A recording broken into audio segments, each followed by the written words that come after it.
अस्सलाम वालेकुम नाज़रीन, मैं हूं वसीम अली और आप देख रहे हैं Wasim Ali official YouTube channel. नाज़रीन, पिछले एक महीने से पाकिस्तान के अंदर बड़ी बड़ी डेवलपमेंट्स हुई हैं और ये जो डेवलपमेंट्स हुई हैं यही तयन करेंगी कि अब ताकत पाकिस्तान के अंदर किसके हाथ के अंदर रहेगी, यानी कि ताकत का सरचश्मा कौन रहेगा, किसने पाकिस्तान के ऊपर रूल करना है, ये आने वाले कई सालों का जो वो तयन एडवांस में हो चुका है। लेकिन इसके अंदर अभी भी सुप्रीम कोर्ट के अंदर एक बड़ी लड़ाई जो वो लड़ी जा रही है और वो लड़ाई अब जो छिड़ गई है वो चीफ जस्टिस के खिलाफ। आप कह सकते हैं कि एक तरह से बगावत का अलम जो है वो सुप्रीम कोर्ट के अंदर से बुलंद हो गया। जस्टिस काजी फायज ईसा की तरह से जो उनके साथ जो रवैया इख्तियार किया गया था, आज वही जैसे याहिया अफरीदी के खिलाफ उनके साथी जजेस का रवैया है। ये क्या मामला है, इसके ऊपर भी आज के व्लॉग के अंदर हम बात करेंगे। लेकिन दूसरी जानब गवर्नमेंट जिसने बड़ी तेजी के साथ ये आईनी तरमीम की, चीफ जस्टिस के इंतखाब का तरीका जो है वो बदल दिया, आर्मी चीफ को एक्सटेंशन दे दी, बाकी दीगर जो बड़े बड़े स्टेप उठाए गए, तो अब गवर्नमेंट का फ्यूचर जो है वो क्या गवर्नमेंट ने महफूज कर लिया या फिर गवर्नमेंट का फ्यूचर काफी जो है वो खतरे के अंदर पड़ गया। तो ये क्या जो है वो तफसीलात है और आर्मी चीफ के हवाले से जो खबरें आ रही हैं कि अब उन्होंने 10 साल जो है आर्मी चीफ बतौर आर्मी चीफ ही काम कर रहे हैं, तो ये भी क्या मामला है, इन तमाम चीजों के ऊपर आज के व्लॉग के अंदर डिस्कस किया जाएगा। आगे बढ़ने से पहले वही आपसे रिक्वेस्ट कि अगर आपने अभी तक हमारे चैनल को सब्सक्राइब नहीं किया या फिर आप हमारे चैनल के ऊपर नए हैं तो काइंडली हमारे चैनल को सब्सक्राइब कर लीजिए, बेल आइकन को प्रेस करना मत भूलिएगा। नाज़रीन, बेसिकली दो अहम खबरें जो आज के व्लॉग के अंदर शामिल की जाएंगी और जब मैं ये व्लॉग रिकॉर्ड कर रहा हूं तो पहली खबर जो अभी आ गई है वो मेरे सामने चल रही है, वो ये है कि अब जो आईनी बेंच बनने जा रहा था उसके सरबराह का तयन कर दिया गया, उसको नोटिफाई जो है वो कर दिया गया और वो है जस्टिस अमीनुद्दीन खान साहब। 12 रुकनी ये जो है वो जुडिशियल कमीशन था जिसने डिसाइड करना था, 7-5 की तनासब के साथ जो है वो फैसला आ गया और हैरत अंगेज तौर पर चीफ जस्टिस याहिया अफरीदी ने जस्टिस अमीनुद्दीन खान की मुखालफत की है और दूसरी जानब जैसे मंसूर अली शाह, जैसे मुनीब अख्तर। और वैसे तो एक बज़ाहिर चीज जो वो सामने आती है वो यही है कि जैसे मंसूर अली शाह, जैसे मुनीब अख्तर, ये हम ख्याल जजेस हैं, लाइक माइंडेड जो वो जजेस हैं, लेकिन जैसे याहिया अफरीदी ने भी यहाँ पे उनका साथ दिया है और साथ में तरीक इंसाफ के जो 2 वोट थे वो भी जस्टिस अमीनुद्दीन के खिलाफ पड़े। लेकिन जस्टिस अमीनुद्दीन अब जो है वो साथ अपनी बेंच के सरबराह होंगे जो आईनी बेंच बन गया है। अब बात करते हैं जो अहम मेरा मौजू था, वो ये है कि अब देखें ना, चीफ जस्टिस याहिया अफरीदी ने क्या कुछ नहीं किया कि जैसे मंसूर अली शाह, जैसे मुनीब अख्तर को खुश किया जा सके, उनकी जो ख्वाहिशें थी वो भी पूरी की। आप रिसेंटली देखें काजी फायज ईसा के पास वो इख्तियार आ गया था, उन्होंने जो जजेस कमेटी थी उसमें से जस्टिस मुनीब अख्तर को बाहर निकाल दिया था। जैसे जैसे याहिया अफरीदी आते हैं, पहले रोज ही जैसे उन्होंने हडफ उठाया तो सबसे पहले जजेस कमेटी को दोबारा से तश्कील दिया और उसके अंदर जस्टिस मंसूर अली शाह और जस्टिस मुनीब अख्तर को शामिल किया। और मेरे ख्याल में इनको इसलिए शामिल किया गया ताकि सुप्रीम कोर्ट के अंदर एक बैलेंस की फिजा जो है वो कायम हो, कहीं पर यह ना कहा जा सके कि ये जज जो है वो गवर्नमेंट का है, ये अपोजिशन का है और नए जो जज आए जैसे याहिया अफरीदी ये कहीं पर तसब रखते हैं, जैसे ऐसा चीजें ना हो। जैसे याहिया अफरीदी ने कोशिश की कि सुप्रीम कोर्ट के अंदर जो मामलात बिखरे हुए इनको समेटा जा सके, यहाँ पे जो ग्रुप बंदी है उसको खत्म किया जा सके, लेकिन वो इस चीज के अंदर नाकाम रहे। अतः के जो जस्टिस मंसूर अली शाह साहब है उनकी रिकमेंडेशन के ऊपर जेल इस्लाहात का जो मामला था, केस था, उसके ऊपर भी जस्टिस याहिया अफरीदी ने एक्शन लिया। जेल जो उनकी इस्लाहात थी उसके हवाले से खतीजा शाह जो कि 9 मई की मुजरिम है, 9 मई के वाक़े के अंदर जो वो शामिल है, उनको भी जो है वो सामने लाया गया, बेंच के सामने बैठाया गया, उनसे भी जो वो चीजें हुई। लेकिन इसके ऊपर भी जैसे याहिया अफरीदी को काफी रेजिस्टेंस का सामना करना पड़ा, उनके ऊपर तनकीद हुई कि आप 9 मई की मुजरिम को सामने बैठा के जेल जो उनकी इस्लाह आपने करनी है उसके ऊपर आप बात कर रहे हैं, उसके ऊपर आप डिसीजन ले रहे हैं, तो इसके ऊपर उनके ऊपर ठीक ठाक किस्म की जो वो तनकीद भी की गई। लेकिन फिर भी देखें कि जस्टिस मंसूर अली शाह, जस्टिस मुनीब अख्तर ने यह किया कि चीफ जस्टिस को बुलाना मुनासिब नहीं समझा, उनसे मुशावरत करना मुनासिब नहीं समझा और यह किया कि ज़ाहिर 3 जजेस हैं, इन्हीं को जस्टिस याहिया अफरीदी ने इनको इस जजेस कमेटी के अंदर शामिल किया और इन्होंने क्या किया, बिना जो वो चीफ जस्टिस के कमेटी का इजलास बुला लिया। उस इजलास के अंदर यह फैसला कर लिया कि जो 26वीं आईनी तरमीम आई है ना, तो इसके खिलाफ जो दरख्वास्तें आई उनकी समाअत की जाए और फुल कोर्ट के हवाले से इन्होंने बेंच भी बना दिया, यानी कि फुल कोर्ट जो है वो इसको सुनेगी। और ये सारा कुछ हो रहा है चीफ जस्टिस पाकिस्तान की मालूमात के अंदर ये चीज लाए बिना, उनकी इजाजत के बिना। हालांकि ये रूल ही नहीं है कि चीफ जस्टिस एक बेंच के अंदर बैठा ही नहीं है, जजेस कमेटी के वाले से मैं बात कर रहा हूं कि जजेस कमेटी के अंदर जो प्रैक्टिस एंड प्रोसीजर के तहत जो चल रही है, तो उस जजेस कमेटी के अंदर चीफ जस्टिस बैठा ही नहीं है। चीफ जस्टिस की इजाजत के बिना ये दो जजेस बैठकर जो फैसला कर देंगे, फुल कोर्ट इसको देखेगी और फौरी इन दरख्वास्तों को लगाया जाए। लगा दिया गया था 4 जो नवंबर है उस डेट को इन्होंने लगा दिया था। और फिर यह हुआ कि जब काज लिस्ट जारी नहीं हुई तो इन्होंने चीफ जस्टिस पाकिस्तान को खत लिख दिया कि आपने जो वो पहले इजलास नहीं बुलाया, हमने इजलास बुला दिया, हमारा फैसला वही है। इसी हफ्ते जो है वो फौरन काज लिस्ट जो वो जारी की जाए और इसी हफ्ते के अंदर जो फुल कोर्ट बुला के ये जो 26वीं आईनी तरमीमें की गई है ना, तो इनके खिलाफ जो दरख्वास्तें उनको सुना जाए। अरे भाई क्या जल्दी है आपको? एक तो आप चीफ जस्टिस को भी नहीं बुला रहे और इतनी जल्दी के अंदर हैं कि ये दरख्वास्तें सबसे पहले सुनी जाएं, इसके अंदर चीफ जस्टिस से कोई मुशावरत नहीं हो रही, गोया ये बगावत हो रही है। या अफरीदी की जो कोशिशें थी कि सुप्रीम कोर्ट के अंदर जो माहौल पहले से बना हुआ ग्रुपबंदी का वो खत्म हो जाए, लेकिन वो इस चीज को खत्म करने के अंदर नाकाम रहे। हत्ता कि आज की भी जो वोट उन्होंने दिए वो जस्टिस अमीनुद्दीन को नहीं दी, उनकी मुखालफत के अंदर दी। और फिर भी जैसे मंसूर अली शाह और जैसे मुनीब अख्तर का रवैया और चीफ जस्टिस के साथ ये है गोया कि एक तरह से उनके मामले के अंदर इंटरफेयर भी किया जा रहा है और साथ में जो वो बगावत की जा रही है। ऐसी जो वो चीजें सामने आ रही है। अब जो ये जंग है मत समझें कि ये खत्म होने वाली है। सुप्रीम कोर्ट के अंदर ये चीजें चलती रहेंगी और इसीलिए मेरे ख्याल में गवर्नमेंट ने वो जो डिसीजन लिया था वो दुरुस्त लिया था। गवर्नमेंट ने जो डिसीजन लिया था जैसे मंसूर अली शाह और जैसे मुनीब अख्तर ने उसके ऊपर जो है वो मोर शब्द कर दिया है कि हाँ भाई आपने ठीक किया था, क्योंकि गवर्नमेंट को खदशात थे कि जैसे ही जैसे मंसूर अली शाह साहब आएंगे वो इलेक्शन को उड़ा के रख देंगे, गवर्नमेंट जो वो गिर जाएगी। तो ऐसे शकूक व शुबात जो गवर्नमेंट के थे अब इनके रवैये को देखकर लग रहा है कि हाँ भाई ये बिल्कुल उन्होंने ठीक किया था। अब गवर्नमेंट की अगर बात की जाए तो गवर्नमेंट ने बड़ी तेजी के साथ आनन फानन के महीने के अंदर इतनी बड़ी बड़ी तरमीमें कर दी, इतने बड़े बड़े कानून बना के रख दिए, इतनी उखाड़ पिछाड़ जिसे कहते हैं वो करके रख दी है कि गोया ये सालों का काम था वो मिनटों सेकंड्स के अंदर जो वो कर दिया।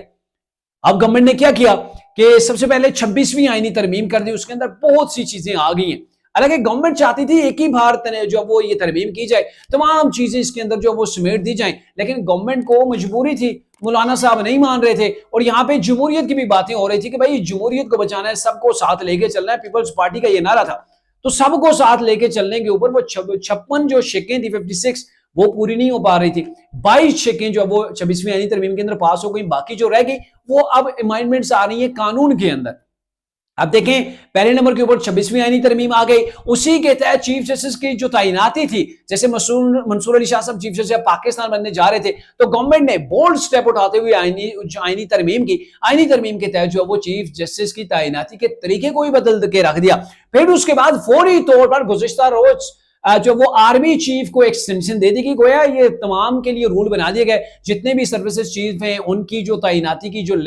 मुद्दत है, यानी कि उनकी मुद्दत मुलाजमत है वो 5 साल रहेगी, उसको बढ़ा के रख दिया। लेकिन बज़ाहिर जो देखा जा रहा है वो तरीके इंसाफ के आप बयानिए को देखें या फिर जो चीजें सामने आ रही हैं उससे यही बातें हो रही हैं कि ये जो है वो army chief general Asim Munir को एक्सटेंशन देने के लिए ये कानून के अंदर जो वो आर्मी एक्ट है उसके अंदर तरमीम की गई। एक तो ये दो चीजें करिए, इसके अलावा ये भी किया गया कि आर्मी चीफ की एक्सटेंशन के साथ साथ जो किया गया वो ये भी है कि इंसदाद दहशतगर्दी का जो एक्ट है उसके अंदर भी तरमीम करके उसको टाइट कर दिया, यानी कि अब जिसको चाहे इदारे वाले 3 महीने के लिए उठा कर अपने पास रख सकते हैं, कोई जमानत नहीं है, कोई पूछने वाला नहीं है। और ये गवर्नमेंट ने भी बोल्ड स्टेप उठा दिया। अब ये गवर्नमेंट के गले के अंदर पड़ेगा या फिर इससे बचेगी, ये आगे चल के तफसील आपको बताते हैं कि गवर्नमेंट ने अपना जो ये डिसीजन लिए बोल्ड और जल्दी के अंदर डिसीजन लिए, ये गवर्नमेंट के मुस्तकबिल को महफूज करेंगे या फिर गवर्नमेंट के गले के अंदर ये चीजें पड़ने जा रही हैं। इसके अलावा सुप्रीम कोर्ट के अंदर, इस्लामाबाद हाई कोर्ट के अंदर जजेस की तादाद बढ़ा दी।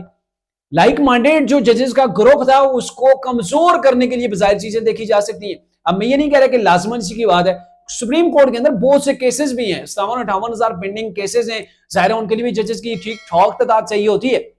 लेकिन जो चीजें बजाय या फिर जिससे सियासी फायदा हो सकता है, तो मैं यहाँ पे वो सियासी फायदा आपके सामने रख रहा हूं कि 34 जजेस की तादाद कर दी गई है, यानी कि दुगनी कर दी गई है। ये छोटे छोटे स्टेप नहीं है, बड़े। और supreme court practice and procedure जो एक्ट था उसके अंदर एक बार फिर से तरमीम कर दी गई। छोटी छोटी तो तरमीमें जो वो अनगिनत हो गई है। तो ये सारे बोल्ड स्टेप उठा के गवर्नमेंट बजाय जो वो मजबूत हो गई है। सुप्रीम कोर्ट को अपनी पकड़ के अंदर कर लिया गया है। आईनी अदालत भी गवर्नमेंट ने जो है वो इसी महीने के अंदर बना के रख दी। आईनी अदालत से मुराद आईनी जो बेंच बनाए जिसके आज सरबराह जस्टिस अमीनुद्दीन को जो वो बना दिया गया। तो गोया गवर्नमेंट ने जो मोटे मोटी चीजें थी ना उन तमाम को कर लिया। अब गवर्नमेंट के पास एक ही चीजें दो रह गई, वो ये है कि अब जो मिलिट्री कोर्ट्स हैं उनको फहाल करके जो तरीके इंसाफ की क़यादत है यानी कि इमरान खान है उनका ट्रायल वहां पे किया जाए। और मैं समझ जाऊंगा अगर इमरान खान साहब का ट्रायल मिलिट्री कोर्ट के अंदर होता है तो डेफिनेटली ये इमरान खान के हक के अंदर जाएगा, इमरान खान को हमदर्दी का मजीद वोट पड़ेगा और ये कहा जाएगा कि इमरान खान को फिक्स करने के लिए गवर्नमेंट ने इतने बोल्ड स्टेप उठा दिए, जो वो आर्मी चीफ को एक्सटेंशन दे दी। और अगर बात की जाए मासी की, तो तरीके इंसाफ कौन सी दूध की धुली हुई है जो आज ये बातें कर रहे हैं कि आर्मी चीफ को एक्सटेंशन इसलिए दी गई, क्या पीछे कोई हमारे पास कोई काबिल जनरल नहीं रहा या फिर दूसरों को हक मारा जा रहा है। तो तरीके इंसाफ ने कौन से अच्छे काम किए हुए हैं? तरीके इंसाफ के बानी इमरान खान ने जनरल रिटायर्ड बाजवा को 3 साल की एक्सटेंशन दी थी, यानी कि जनरल बाजवा ने 6 साल जो वो चीफ जो है वो आर्मी चीफ रहे और फिर इमरान खान ने जाते जाते उनको ये ऑफर की थी, आप अदम एतमाद को रोक दें, लाइफ टाइम के लिए हम आपको जो है वो आर्मी चीफ के मनसब के ऊपर ही रखेंगे। तो इतनी बड़ी ऑफर ये तरीके इंसाफ ने किया। तरीके इंसाफ भी कोई दूध की धुली हुई नहीं है, ये अलग बात है कि वो हक मारा जाता है, इसमें कोई शक नहीं है, लेकिन तरीके इंसाफ ने ये स्टेप उठाए हुए हैं, तरीके इंसाफ ने ये इकदाम जो वो किए हुए हैं और जनरल बाजवा को लाइफ टाइम के लिए भी ऑफर किया था। अब अगर देखा जाए गवर्नमेंट ने इतनी बड़ी जो है वो चीजें कर दी और कहते होते हैं कि ये पावर आपके पास हमेशा के लिए नहीं होती। अभी गवर्नमेंट के पास पावर है, गवर्नमेंट जो है वो पावर के अंदर है, एस्टेब्लिशमेंट के साथ उनकी अच्छी चल रही है, लेकिन अब आर्मी चीफ को एक्सटेंशन मिल गई है। अब आर्मी जो एक्ट था उसके अंदर तरमीम हो गई है, जो दहशतगर्दी के हवाले से इंसदाद दहशतगर्दी एक्ट था उसके अंदर भी तरमीम हो गई है, यानी कि अब कोई जरा बराबर गलती करेगा उठाया जाएगा, उसकी तफ्तीश की जाएगी, पहले जुर्म साबित नहीं होगा,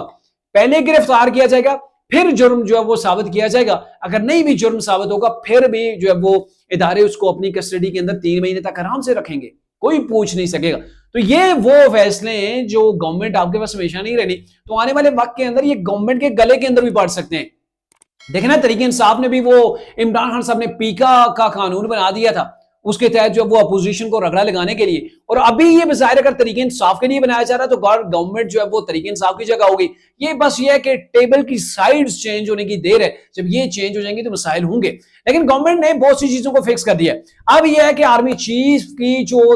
एक्सटेंशन हो गई है, 5 साल उनकी लिमिट है, यानी कि आर्मी चीफ आने वाले साल रिटायर्ड होने जा रहे थे, मजीद 3 साल उनको एक्सटेंशन मिल गई है, तो यानी कि 2027 तक जो है वो army chief general Asim Munir साहब ही रहेंगे। और इन तमाम चीजों को देखते हुए ये भी जो है वो चीज इस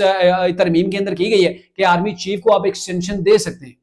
ये नहीं कि आर्मी चीफ को आप एक्सटेंशन नहीं दे सकते, आर्मी चीफ को मजीद अगर एक्सटेंशन मिलती है तो 5 साल की मजीद मिल जाएगी, यानी कि आसिम मुनीर साहब को 10 साल के लिए भी गवर्नमेंट जो है वो छोड़ सकती है। और गोया अगर 10 साल के लिए कर रही है तो गवर्नमेंट के पास एक प्लान होगा कि 10 साल हमने ही रूल करना है, हमने जो वो यहाँ पे गवर्नमेंट करनी है। लेकिन अगर कहीं पर ये सेम पेज की स्टोरी वाला वो सफा फट गया ना तो फिर गवर्नमेंट को लेने के देने पड़ जाएंगे। अभी तरीके इंसाफ चीख रही है, कल यही गवर्नमेंट जो वो चीख रही होगी और फिर ये कहेगी कि हाँ भाई ये कानून ठीक नहीं बने,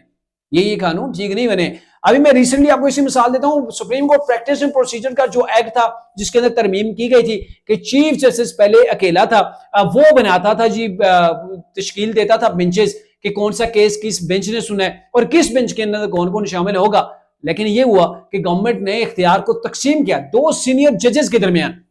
और फिर गवर्नमेंट को अपने फैसले को वापस करना पड़ा, और वापस करते हुए ये किया गया कि एक तो चीफ जस्टिस पाकिस्तान कमेटी का हिस्सा होंगे, दूसरे मोस्ट सीनियर जज और तीसरे जज की अपॉइंटमेंट चीफ जस्टिस पाकिस्तान अपनी मर्जी से करेंगे, उसमें कोई सीनियरिटी का रूल फॉलो जो वो नहीं किया जाएगा। फिर अब उसके अंदर एक बार फिर से तब्दीली की गई है, तो देख लेंगे अगर इतने शॉर्ट टर्म के अंदर, इतने शॉर्ट टाइम के अंदर आपको अपने बनाए गए एक्ट और कानून जो हैं उनको बदलना पड़ रहा है, तो लॉन्ग टर्म के लिए आप इतनी बड़ी कानून साजी कर रहे हैं, बजाय तो आपके पास ताकत आ गई है, लेकिन आने वाले दिनों के अंदर ये पाकिस्तान है, यहाँ बड़ी तेजी के साथ डेवलपमेंट्स होती हैं, पता नहीं चलता कि किसकी बारी आ जाएगी। आज जो जेल के अंदर है वो कल गवर्नमेंट भी कर सकता है, और आज जो गवर्नमेंट के अंदर है वो कल जो है वो ऑपोजिशन के अंदर या फिर जेलों के अंदर भी हो सकते हैं। तो यहाँ पे डेवलपमेंट्स होते, यहाँ पे तब्दीली आते हुए वो पता नहीं चलता है। और उसके लिए सिर्फ एक छोटी सी मिसाल है कि अगर आपसे एस्टेब्लिशमेंट आपकी नाराज हो गई है, सेम पेज वाला सफा फट गया है, तो आपको लेने के देने पड़ जाएंगे, आपके खिलाफ अदम एतमाद भी आ सकता है,